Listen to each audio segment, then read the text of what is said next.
من میگم اون چه مهم است این است که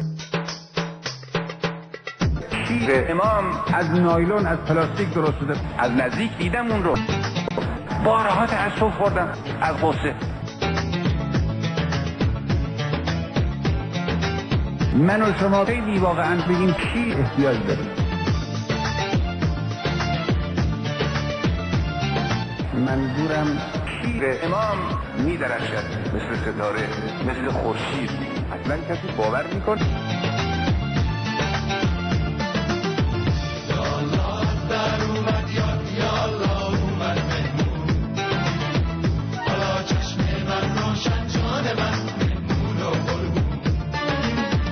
من نمیدانم آیا جوانهای نسل انقلابی تاریخچه این شیر امام رو درست خوندن یا نه. من همه دغدغه‌م اینه که این جوان انقلابی امروز نداند که شیر امام از نایلون از پلاستیک درست. هر فرد مسلمان باید این شیر امام را بر بالای قله حیات ببیند و به سمت او حرکت کند. احساس تنهایی نکنید. شما یک شیر گرانبهایی رو در مشت گرفتید.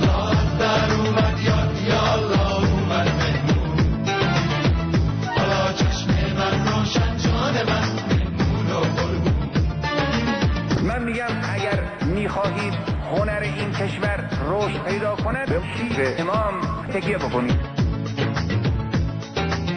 بیشتر از این شیر استفاده خواهیم کرد به کوری چشم دشمن.